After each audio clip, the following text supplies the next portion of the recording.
Hello, everyone, and welcome back to my channel. I am your girl, Molinda Jae, and I'm here to talk about the Grown in Gospel, episode 5. Okay, so this is for the grown and gospel. Okay, all right. So we start off the episode with episode 5, with the girls going out to girls, meaning Tasha, Bree, and Nikki, going to the nail salon, getting pampered, and they recap what happened at Shayna's baby shower, with Shayna and Shayna and Tasha reconciling with each other. You know, with Tasha apologizing to Shayna because she thought she was saying stuff behind her back when it comes to her marriage, but she basically found who was being deceptive and has extended her apologies, and they squash it there. Meanwhile, on the flip side, another interaction had unfolded, which was Elijah and Tasha. Elijah had stepped to the had brought Tasha to the side, and he was like, he was not going to apologize at the moment. He's just going to state his reasoning of why he had his concerns for her, and she was like, no, and that would cause her to lead the baby shower due to the tone of the voice and the delivery that Elijah was given to Tasha at the time for that. So, with that being said, on that end, Nikki did mention that Tasha and Elijah are one of the same, meaning that they are petty in their own right. So, with to say the least, I mean, hey, to each is their own. However, Bree did invite Nikki and Tasha to her showcase, so I'm assuming that's happening on the last episode of Grown and Gospel. So, with that being said, Tasha encourages Bree to change her. Let's see. Tasha encourages Bree to change her mind, and said, which was what Elijah was trying to relate, to breathe out or to breathe, but with his own sins and get to the mind. Okay. With Bree inviting Nikki and Tasha to her showcase, right?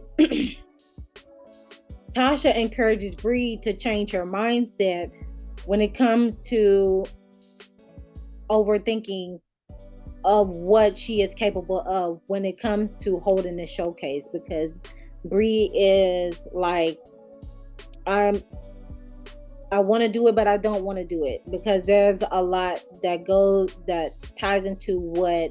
In other words, she wants to she wants to perfect it, okay, at all costs. But there's no such thing as being perfect, and that's what leads to Tasha to change her mindset of what she thinks about herself and give her words of encouragement, like, you can do this, you are going to sell out your showcase, and the people there is going to love on me as I do the showcase, which flips over to what Elijah will like to do for Bree, but he just have his own special way of doing it, being how should I say it, poke the feather a little bit, poke it a little bit to see how far he can go when it comes to wanting to help. So you can definitely see the difference of Elijah saying he wants to help Bree and he tends to go overboard sometimes, and then Tasha, giving her words of encouragement of changing mindset. Tasha, when it comes to changing mindset, relaying the information to Bree, is like, hey girl, don't be doubting yourself, just do it and get it out of your head and speak life to yourself and show love to yourself, mercy and grace and all that. On the flip side, Elijah is telling her that she needs to change her mindset, but he relates it to a material aspect to a certain degree. Like, if you wear this coat, it'll make you feel good, and it will, but it's only temporary because it's only a material possession. So you can definitely see the differences of when Elijah is telling Bree changing your mindset, because it seems like it's being forced upon her. compared to Tasha, it's more when it comes to changing mindset. She just go ahead and tells her, "Hey, you just got to do it, and show some compassion to yourself, and don't overthink it." All right. So, with that being said, Bree, stop self-sabotaging yourself, girl. You got it. You got it in the bag. And then they do ask her, well, is she going to invite her dad, aka Fred Hammond? Okay. And she is very reluctant. Well, she's not reluctant. She's open to it, but in the same sense, she doesn't want to face another rejection when it comes to her with a father figure or a male figure that raised significance within her life, because that is one of your first loves in your life, your mother and your father, besides the Most High himself, the Creator himself. And with you having rejection early on in life and for so many times, it will leave you to a sense where you have some lower self-esteem and confidence, and you feel like you're not living the path that they want you to live. But we all, each of us, have a different journey away from our parents, and we seek for that validation at all costs. However, as long as you are validated and accept yourself fully and wholly, and then not allow others to seek validation for you, then you're good. All right. Other than that, you're just going to continue to live in the path, live in a path where you're seeking validation every chance you get, because you wasn't able to experience that while growing up. Okay. So that's when they recite the I can do all things through Christ that strengthens me, because rightfully so. Okay. That reminds me of one of my dear friends. I'll call him a mentor, because he was the one that introduced me to a lot of things that helped me get through my adolescent years, which was stepping in a youth auxiliary underneath a sorority. So and also he with my mentor at that time, because he's no longer living, he incorporated that within the church sector in his own special way. So I send my gratitude to him in the ethers. And anytime I hear that saying there, I can do all things through Christ that strengthens me, that is him all the way. Okay. So the next scene is Elijah arriving at the barbershop with Jay, and Jay wants to see what happened and hold Elijah accountable on what had unfolded at the baby shower. And basically Jay Brooks said, "Hey, I am my sister's keeper, and you need to tread lightly on how you communicate with her, because that's still my sister. I'm your friend and she's your friend, but hey, watch your tone." All right. So your tone and delivery when speaking to her, as well as I'm pretty sure with any individual in general, but definitely with Tasha, which brings to mind, is Tasha and Jay Brooks like step siblings? By chance? I just want to know that. I may have to do further research on that, but hey, I want to put that out there of a question. Are they step brothers and sisters, or are they just like, hey, this is my brother or this is my sister, or stuff like that? Because I'm like, her mother has the same last name as his father. So yeah. Furthermore, he does mention that Elijah, meaning he does need to apologize, and Elijah is the one at the group that will say what everybody is thinking, but how he relays the message and the delivery, it can seem as if he is always bringing it back to himself. All right. So yeah, along with apologizing, along with Jay suggesting Elijah apologizing to Tasha about raising his tone and how he delivered the message and stuff like that, and making things all about himself. He said, "Why won't you just buy her a pair of red bottoms at the same time, okay? And I will seal the deal." And also, that's when Elijah mentioned to Brooke that he wants to get his album finished after they wrapped up the conversation with that. And Jay Brooks, he's working on Bree's project, Tasha's project, and I'm pretty sure he's working on his project as well. And Elijah was like, "Well, hey, you can bump me up to the front because, hey, I want to get mine done, okay? Just go ahead and skip me up there because this is driving me insane a little bit. I want everything to be right, and you're the guy to do it for me." To do it for me. So that leads to Tasha working with... So that leads me to the next scene is Nikki in the gym. And she's basically getting her body right and tight with her man when he comes home. And Tasha will be joining her as well to discuss how Jay is constantly pushing her project back to the side.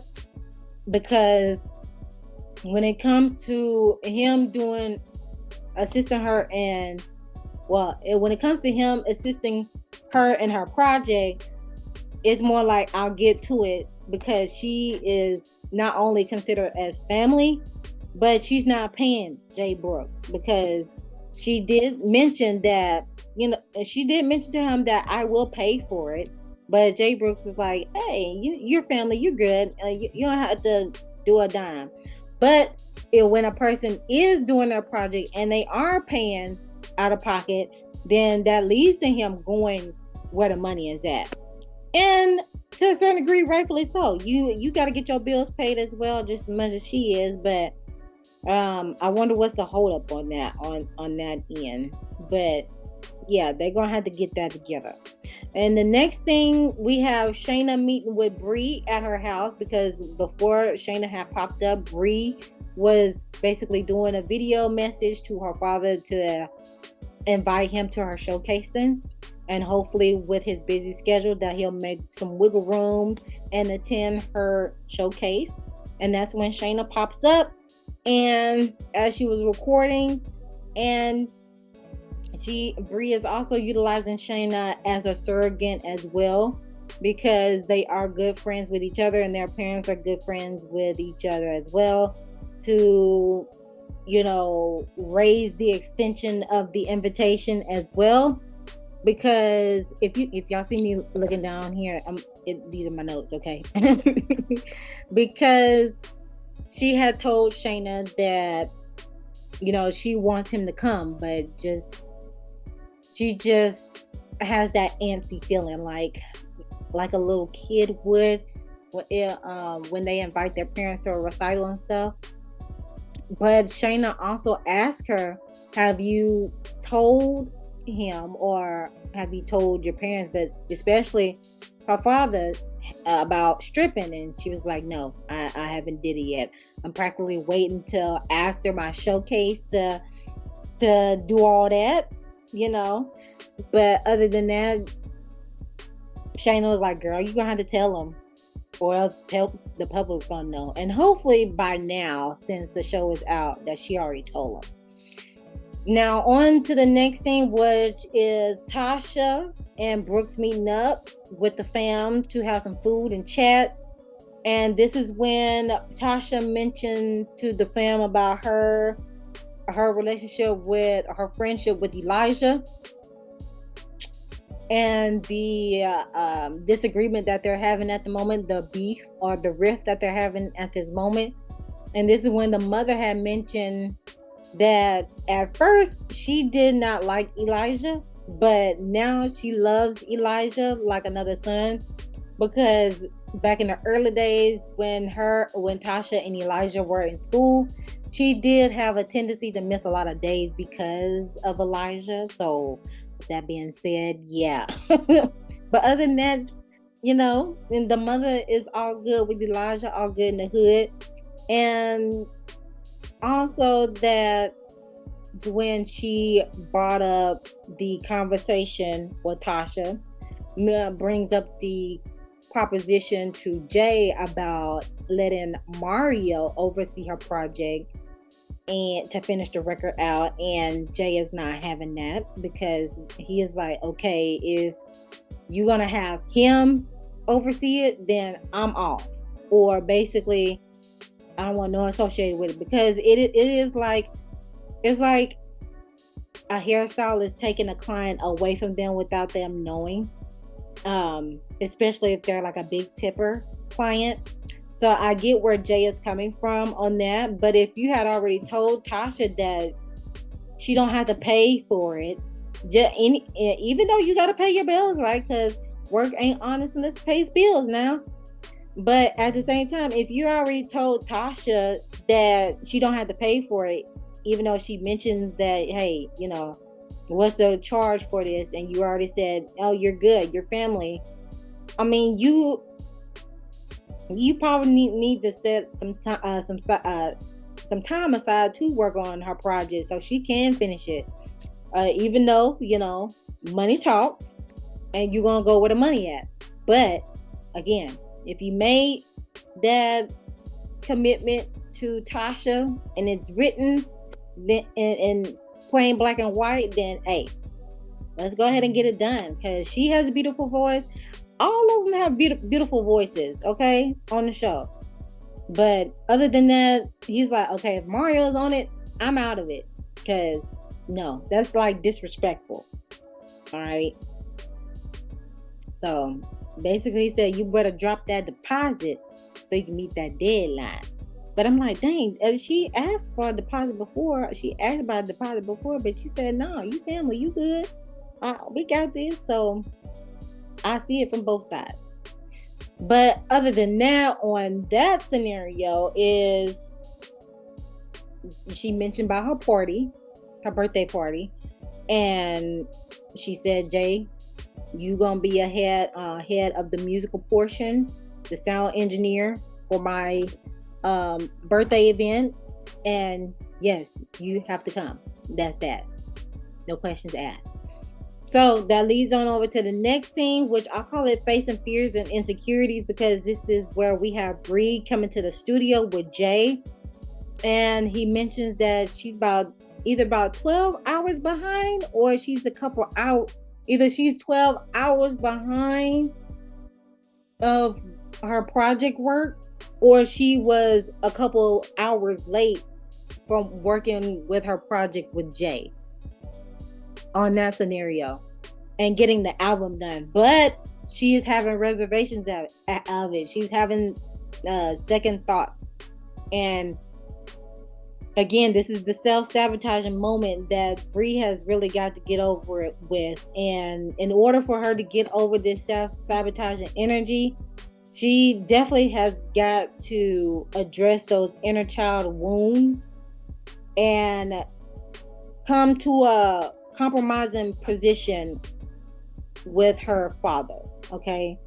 Because it seems like she wants to live up to his expectations, but at the end of the day, you can't live up to nobody's expectations, because it's going to set yourself for not only failure, but it's going to set yourself up to second guess yourself, doubt yourself, and all the chains of events that will follow through and lead into disappointment, all because you're trying to live up to someone's expectation. No, set the bar for yourself and you go for what is yours at your own pace, okay?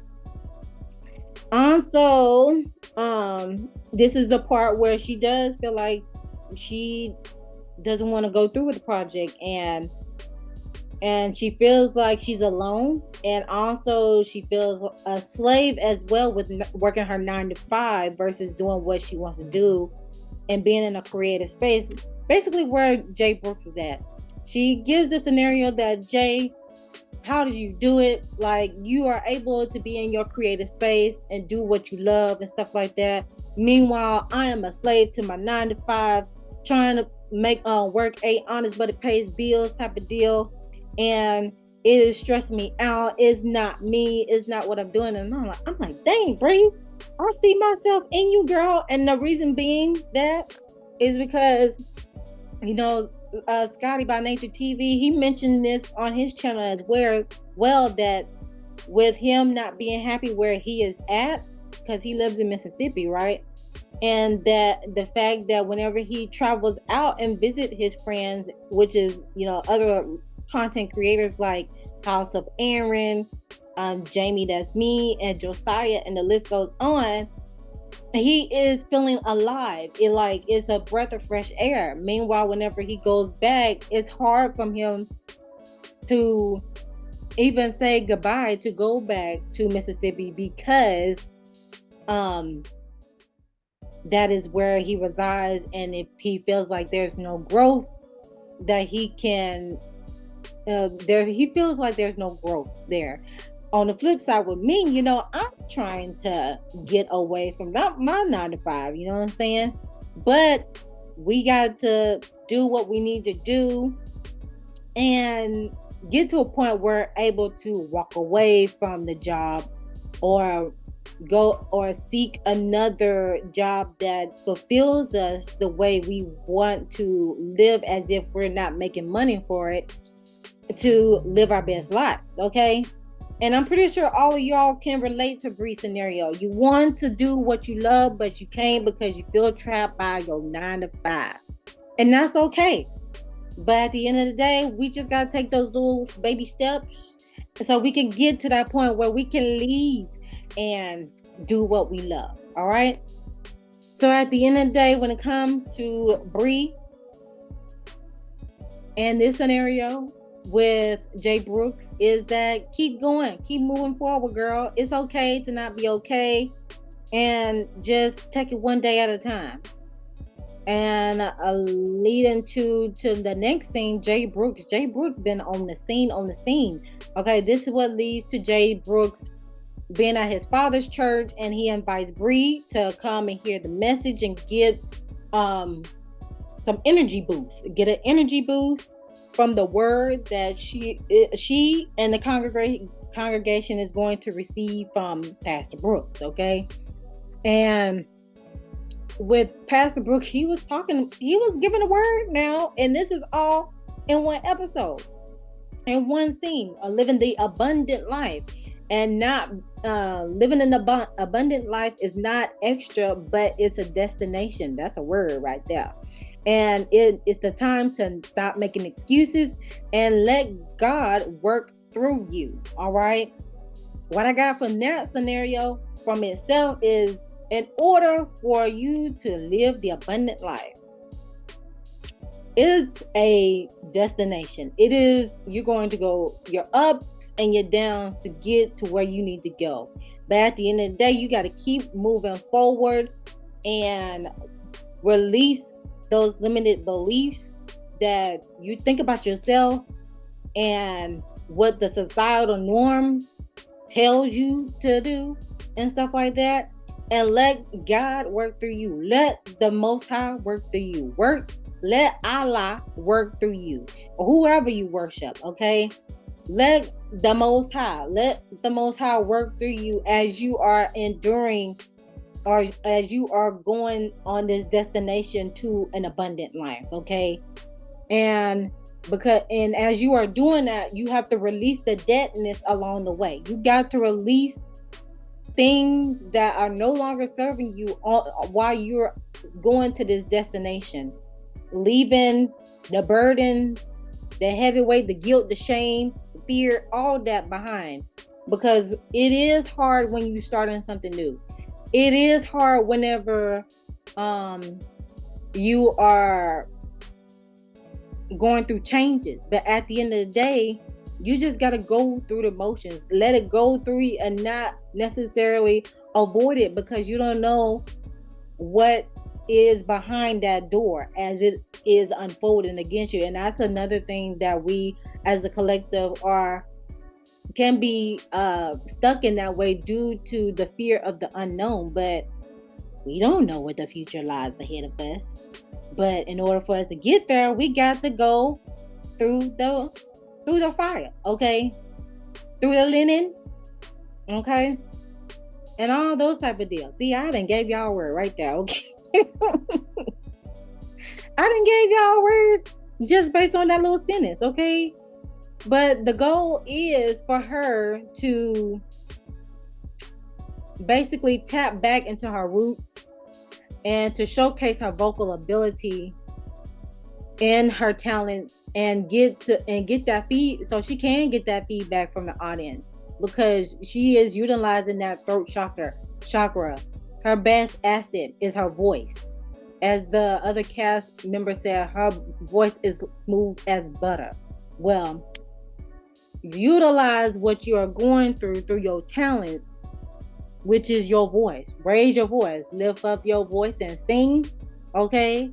That way you can be able to connect with your audience, because I'm already connecting with you, Bree, because I see myself in you in some capacity, in some instances, as you are opening your world to us. So I see you, Bree girl. I see you. It's okay. And it's okay, Scotty My Nature too. I see where you coming from as well. All right, because I used to live in Mississippi, so I know how it is for 13 years, okay? So with this birthday party, the last scene is the worship night, and it's Tasha's birthday party, and she has invited everyone except for Elijah, because she still don't know, it's still a little rocky between them two. And this is her way of basically connecting with the people, and just as much as she's loving on them, they are going to love on her as well, because she is utilizing her talents to get through the pain that she is enduring, which is divorcing from her husband, and the list goes on. And she stated that she always was trained as a young one, that if you're going to sing or listen to a song, act as if you are singing the song for yourself, because that is how you're going to connect with your audience. You don't want to listen and sing a song just because that's not authentic. So utilize that song as if you are speaking to yourself in the audience, because that's a form of self-expression, that you are providing that transparency to others as you're connecting with them. And people, I've seen people on Twitter, because HBO Max is changing not only their name, but I believe their structure and the color of the logo as well. It went from purple to blue, and people was wondering why y'all changing it to purple and blue. And color therapy is key, okay? With the blue color, it's giving the connection to I associated with the throat chakra, because the throat chakra is dealing with the voice, is dealing with self-expression. It's all about living in your true authentic self as well. And then at the same time, blue is very trusting. That you want to be trustworthy in order to relay a message out, right? Just like the sky is blue. It's calming. It's a calming color, right? Look at the blue skies. They're calming you down from what is happening in your life, okay? Another example for blue, water. Water is the color blue. Don't it calm you down? Have you ever looked at things like that? Don't the water cool you down after a hot day or after a stressful day? So look at it at that point on why companies use the colors that they use, okay? All right, enough on that, because I gotta do that on my spiritual channel. Other than that, when it comes to this worship event, Bree is just at all with Tasha, because she's looking like, how does she do it? She is going through this divorce with her husband and all this other stuff that she is going through in her life. And I want to be in that essence where Tasha is at. I want to be able to do what she is doing at this moment. And I'm here to tell you, Bree, you can, girl. You can. You have the voice. You have the talent. All you got to do is do it, girl. Okay? You have it. And this is what leads to Nikki saying she is utilizing her talents and leaning on her faith despite her circumstances. And this is what we all have to endure day in and day out. We have to lean on our faith to, despite whatever circumstance that we are in order to take it day by day. Otherwise, we will be in a visceral abyss, and all mentally, spiritually, physically, and emotionally, mind, body, and soul, because we have succumbed to all the chaoticness that is happening around us. But it's important for us to protect our energy and give our energy to where we would like to give it to. All right. And to cap it all off, to end it all off, none other than Elijah coming into the scene with a pair of studded red bottom heels, red bottom boots to be exact, in a shadow box, and he places it on the stage. And I'm like, see, this is a healthy messy compared to the SWV Escape. This is a healthy messy, okay? So I'm going to be excited to see what unfolds in this next and last episode of Grown in Gospel. But that concludes the review, everybody. I hope y'all get something out of this, because again, it's a breath of fresh air of reality TV, okay? Especially when it's in the religion sector. So shouts out to the cast and Carlos King on that. But I'm gonna leave it to y'all. Chime down in the comment section what y'all think about this episode. And I'm gonna see you guys in the next one. Bye.